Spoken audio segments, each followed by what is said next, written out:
and welcome to the PhD Life Coach podcast.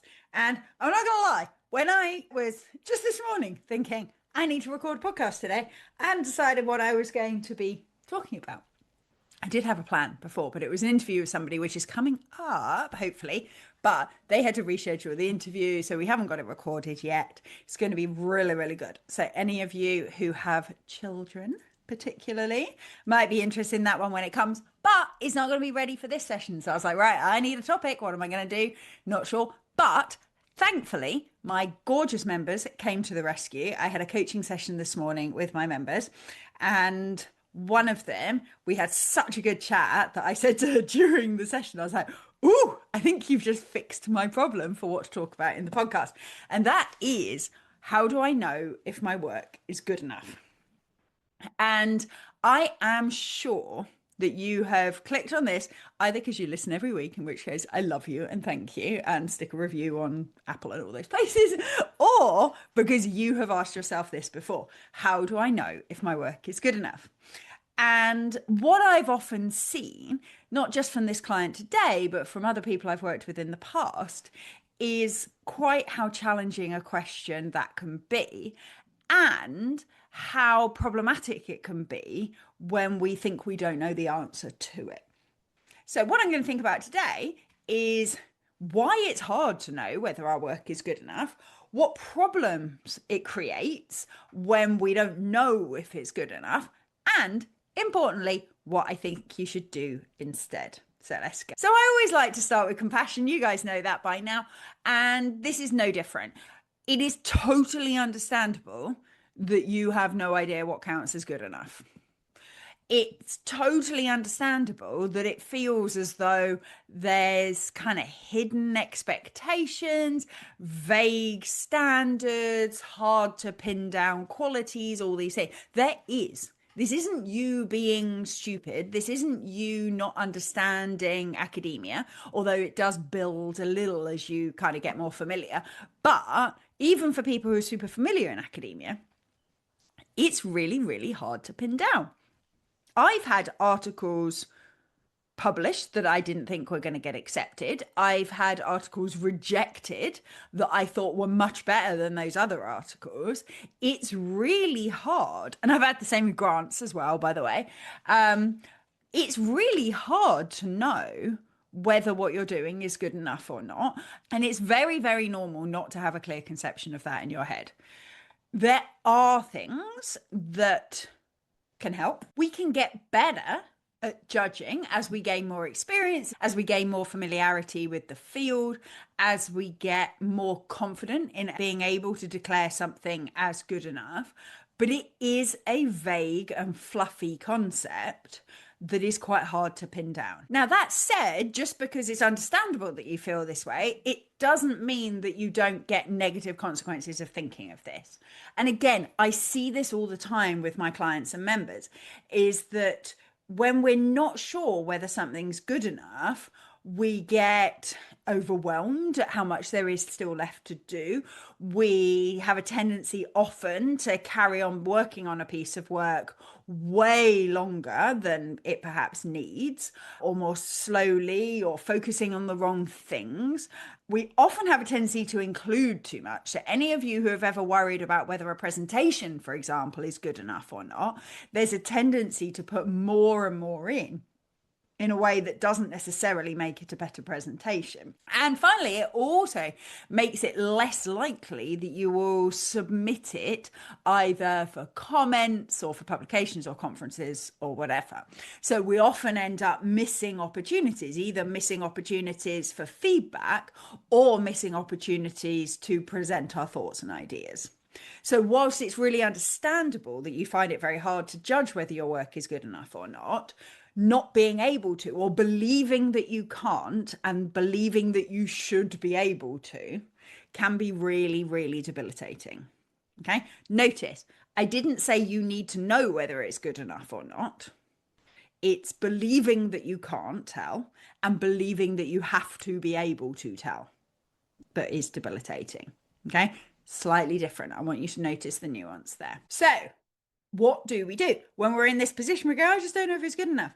My first question for you, and this is the question that I asked the client in the coaching session today, and she sort of looked at me as though she'd never thought about it quite like this before, which is understandable. Most of you won't have, which is good enough for what?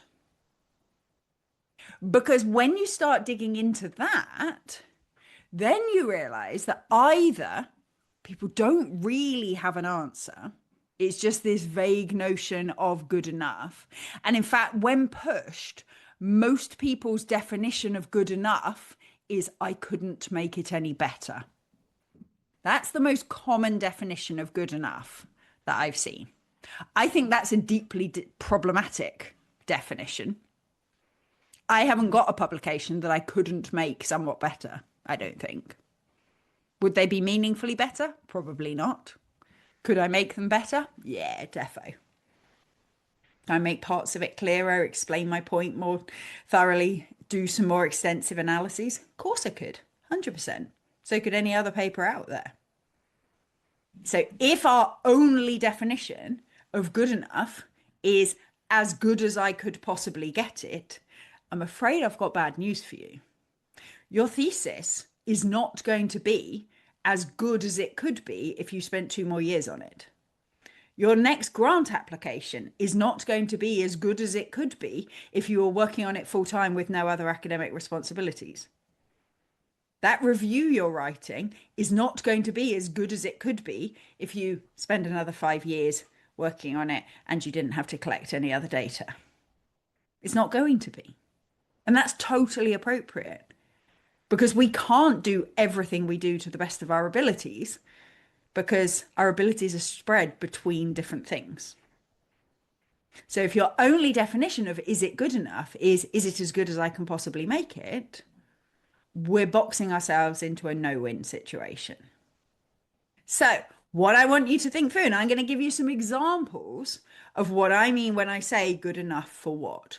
And I want you to ask yourself, which of these is true for me? So as you're listening, I want you to think of a piece of work that you're worrying that whether it's good enough or not. And I want you to try and put it into one of these categories or come up with your own. If you think you come up with others, I love that. In fact, you can message me. So if you're not on my newsletter already, make sure you've signed up for my newsletter. Email me if you've come up with another version of this, but I'm going to give you a bunch of them that I think might help. So when we ask ourselves, good enough for what? First option, good enough to park for now. Sometimes there are pieces of work or tasks that need doing well enough that I can leave it alone for a while. So as an example, this might be if you're getting going on a lit review that ultimately will be in your thesis, but that you're not finalizing your thesis for another 3 years, but you need to have done some of it now. It needs to be good enough that you know enough to get on to do the next bit. And it's good enough to put in a box somewhere and leave until 2 years' time when you might update it, for example. So things that are good enough, we're there or thereabouts, I can leave it over there until it becomes a priority or until it needs updating or whatever. So good enough to park for now. The next one, I think, is good enough to take the next step. Because often what I see is people want to get their articles, for example, whether you're a PhD student or an academic, they want to get their articles to as close as humanly possible to a publishable article as possible before they ask for any feedback or support from anybody. And that might be exacerbated if your supervisor asks for polished drafts. Remember my episode from a few weeks back? If you haven't listened to that, make sure you check out that one, why I think you shouldn't wait for polished drafts. Or if you're an academic who doesn't have a supervisor particularly, it can be a bit awkward to ask for feedback on something sooner than that. But actually what we want to get to is a draft or a plan that is good enough for me to take the next step. And if the next step is to seek feedback on a particular element of it, how good does it need to be in order to provide enough information for that next step to happen? So if you want somebody to give you feedback on the structure, for example, does this feel like it's presented in a logical order, for example? How good does it need to be in order for them to do that? It doesn't have to be elegantly written. It doesn't have to have every example that you're going to use clearly spelled out in it, but it does need to have a structure in place. It does need to have an attempt at a logical flow so that somebody can then say whether they think it is reaching a logical flow or not. So the next option here is it good enough for the next step to happen? And most of the time, that is going to be the one that you go for. I actually think that one is even true when it comes to submitting your thesis or submitting articles or submitting grants. Because actually, with all of those things, there are usually, particularly articles and theses, there are usually further steps after that submission. I.e., someone else is going to read it and give you some comments and an opportunity to change things. So even then, is it good enough for that next step? The next question that I think is related to that and will help you answer that is it good enough to serve its purpose? So again, with articles, we often tell ourselves they have to be amazing, they have to be perfect, they have to be as good as I can possibly do. They don't, they have to serve a purpose. Sometimes that is to present data clearly that you have collected. Sometimes it might be to present an argument that is maybe less data-based and more theoretical, for example. But the job is to present something to the audience that you want to present it to in a way that allows them to use it for the things that they might want to use it for. Notice there, good enough is entirely context driven. Good enough to share with other academics is different to good enough to share with the press or to share with the general public, for example. So another question, when you're asking yourself, is this good enough? And you ask yourself, for what? You ask yourself, what is the purpose here? The purpose is to convey what in a way that is comprehensible and useful to who? And that, again, really narrows down your definition of what is good enough. It's like if you're presenting at a conference, for example, ask yourself, what is the purpose of this presentation? Because it certainly shouldn't be to share everything I know on this topic. Maybe the purpose of the presentation is to share something interesting that members of our academic community might be interested in and that could potentially lead to collaborations or that might start interesting discussions, for example. And when you start asking yourself those things, then you can really narrow down. It's much easier to narrow the scope, for example, if the purpose is to provide a thought-provoking and engaging 15 minutes of content for a conference, rather than to tell them everything I know about topic X. The fourth one that I came up with is good enough for an objective purpose. So here, good enough to be a PhD, good enough to be accepted into a journal, good enough to get funded, for example. Now, I say objective, not necessarily objective though, right? All of these things, whether it's awards, grants, publications, whatever, not that objective. I mean, I love the old peer review system. It's a little bit like democracy. It's as good as anything else we've got, but it certainly isn't perfect, right? And so this, let's put objective in heavy speech marks here. But for a kind of concrete purpose, let's say that. And again, you then get to ask yourself, okay, what does that actually even mean? What is good enough for that?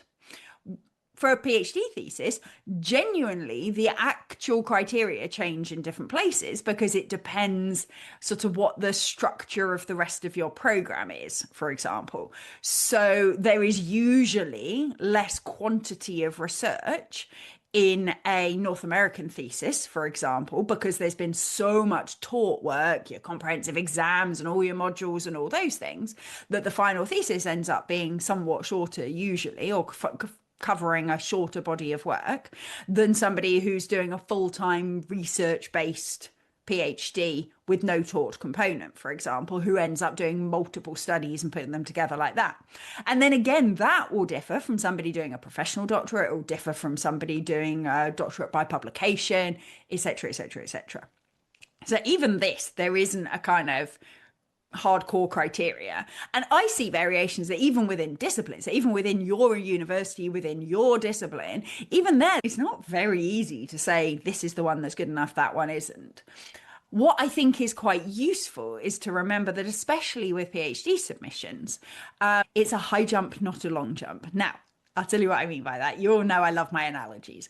With a high jump, there is a certain height on the bar and you have to clear it. You don't get bonus points for going higher. In a long jump, every millimeter more you squeeze out, the better. PhD is a high jump. It has to be good enough to meet the criteria for the PhD.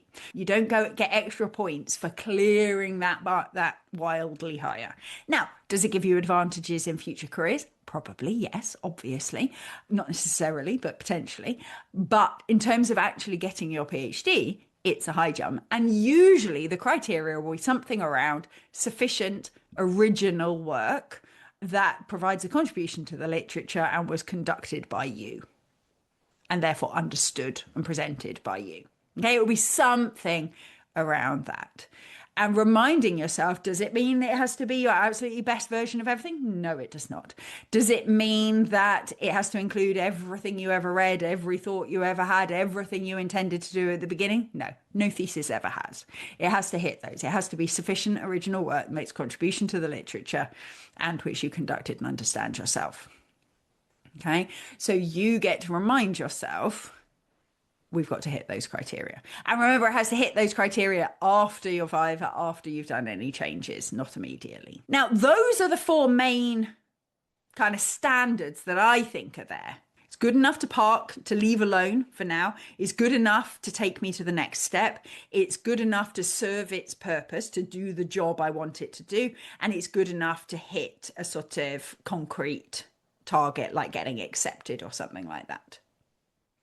I think the problem that many of you listening have is that you've got two others in your head, that I'm going to give you a little case now as to why I highly recommend you try and ditch them. The first is good enough to avoid criticism. I think many, many, many of you are trying to create your work to a standard that no one can criticize. And I don't know if you guys have ever met any academics. I know you have. But criticizing things is kind of our job. It's kind of what we do, right? I can't imagine there isn't a piece of work that nobody criticizes, because everybody has different conceptions of what it should have done, what the appropriate research methods are, what what underlying ontology and blah, blah, blah else you're using, right? There's no research that gets no criticism. Yet many, many, many of you are hoping that if you just work hard enough, the reviewers will have no comments, the examiners will have no changes, your supervisor will just write back and tell you that you're brilliant and there's no further work needed on it. And if that's what you're aiming for, I get it, right? You're trying to avoid the sort of psychological threat that comes with being criticized. And usually, side note, we talked about this in a coaching session, in the same coaching session, actually. Usually the problem is not what criticism you'll receive, it's what you'll make that criticism mean. Usually what hurts in criticism is not their exact words. It's that when you hear those words, you say, oh yeah, that's true. Oh yeah, I'm always like that. Oh yeah, if that's true, then I'll never finish. I'll never be good enough. I don't fit in. I shouldn't have started. Da, da, da, da, da. So if you are trying to make a piece of work good enough to avoid any critique, we're fighting a losing battle. That's why this is taking so long. If you're just like, I have no idea how long anything takes, my goals keep slipping, I'm not on top of anything, I feel so behind, this might be why, because you're trying to make it good enough to avoid critique. We can't avoid critique. In fact, there is one way. I lie to you. There is one way you can avoid critique, and that's by never sharing your work with anybody. That's how you avoid critique. Trouble is, there's downsides for that, and you're going to beat yourself up for that too. So let's not do that one. But it's the only way to avoid critique. So if you find yourself trying to get it good enough that your supervisor can't find anything wrong with it, we're fighting a losing battle from the start. And any of you who have ever written a piece of work, got feedback from your supervisor, changed it based on the feedback for your supervisor, and then they've criticized the bit that they changed, you know what I mean. They'll find something to criticize even if it was text they wrote. I've done this, okay? Supervisors, if you're listening, I ain't shouting you out for that. We all understand. We have a go at doing it the best way we can, and then when we read it fresh, we change our minds on it. There's no way to avoid getting criticism, even if it was something they wrote themselves. The second thing that I think lots of you are doing is wanting something to be good enough to prove that you're good enough. So we're saying it's not good enough yet, it's not good enough yet. What we really mean is that this thing we're writing is some sort of representation of us, and we're not good enough yet. And that if somebody critiques our work, they're critiquing us. If somebody has questions about why didn't you include this, that will mean something about us, that we missed it, that we weren't ambitious enough, that we didn't think of it, and so on. So if you're trying to get your work good enough that you can prove you're good enough as a person, again, we're fighting a losing battle. We need to get back to, is it good enough for the job it needs to do? We're not going to try and avoid criticism. We're not going to try and avoid that sort of sense that we're not good enough. We're not going to ignore them either, by the way, just as a tangent. We're not going to ignore those things too, but we're going to be kind to ourselves. Most of us try to fix our fear of criticism by avoiding criticism, either by never showing it to anybody or by trying to make it so perfect that no one can criticize it. That's just not how we do it. We don't also have to tell ourselves to man up and get on with it. What we get to do is to tell ourselves, if we're getting criticized and I get disappointed about that, I get sad about that, that's okay. I'm going to be really nice to myself.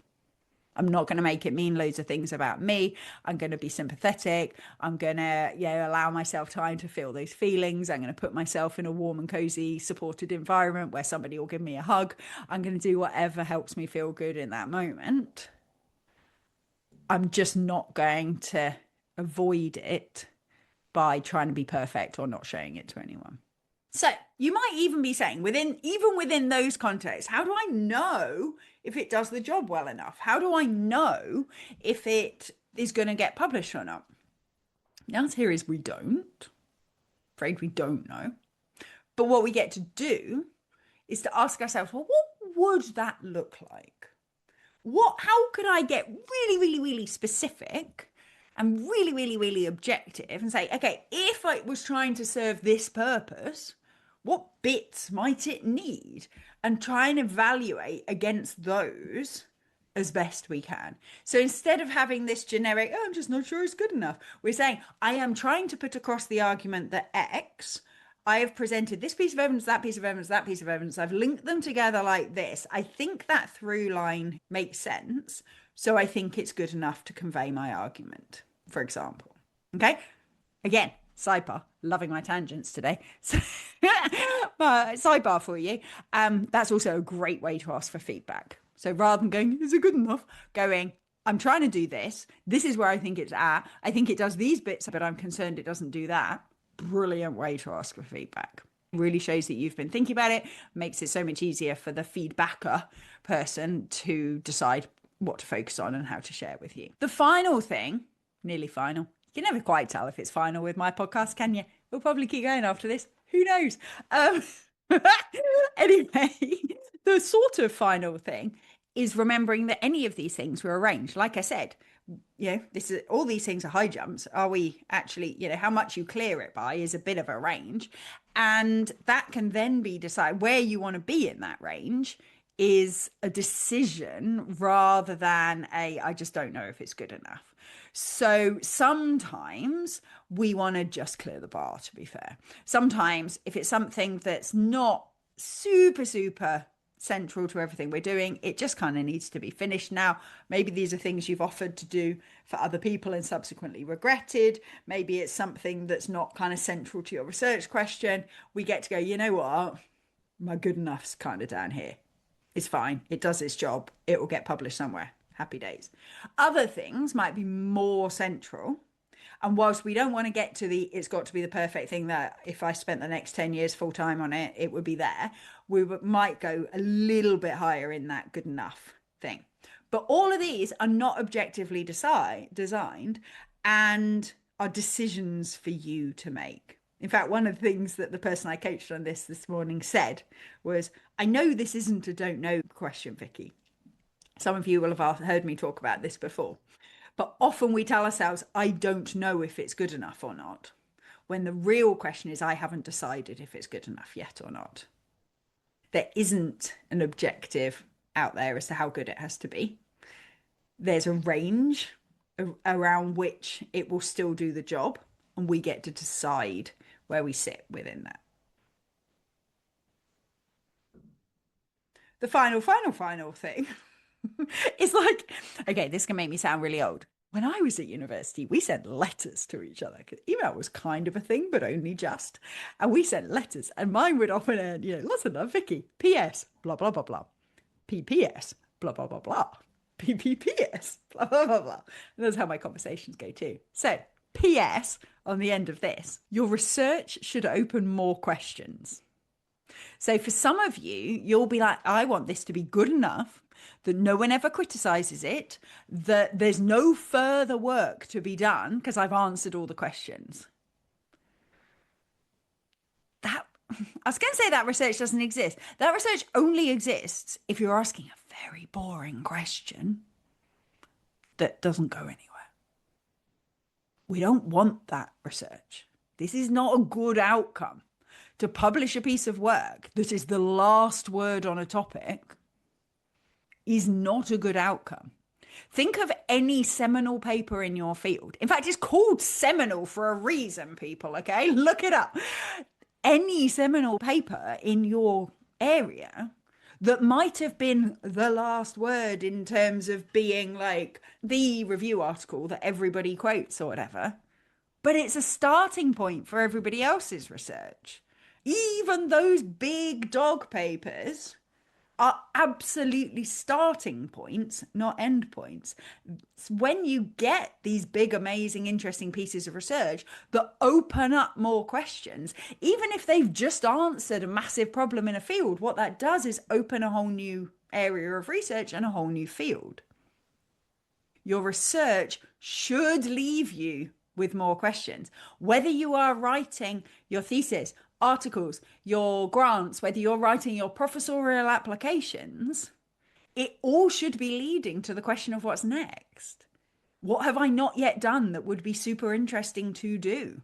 Every thesis, your thesis, should be the beginning of somebody else's thesis. That's the dream. That's how we become part of a scientific community and not just somebody, or an academic community, not just somebody who's like scurrying around in the background doing something that nobody cares about. I want every single one of you in your thesis at the end of it to say the weaknesses, to say the future directions. And I want some other PhD student to pick it up and go, oh, hey, I could start here. There's loads they haven't done. I could do those things. That's not a criticism. That's not you doing it wrong. That's not you leaving gaps. That's you inspiring a whole new field. That's you inspiring the next generation of academics behind you. We have to leave things for them to do. It's literally the point of what we're doing. So, how do you know it's good enough? First, shortest answer, you don't.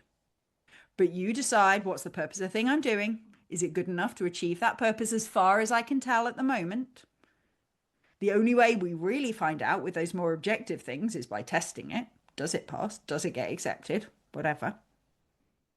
And we don't use it as an opportunity to prove that we're good enough, to prove that no one is going to criticize us. We get it done. We congratulate ourselves for it. And then either we or some other researcher takes it on further in the future. I really hope that's helpful. If you've been asking yourself, how do I know if it's good enough? How do I know? I really hope that has answered some questions for you. If you have questions for me, make sure you're on my newsletter. You can go to my website, sign up for the newsletter right there. You'll get a weekly email from me letting you know what's happening in the podcast, giving you the opportunity to come to free coaching webinars, to ask me any questions and all those sorts of things. So make sure you are on that. Let me know whether there's any other challenges you have around whether your work is good enough or not. And thank you all for listening, and I will see you next week.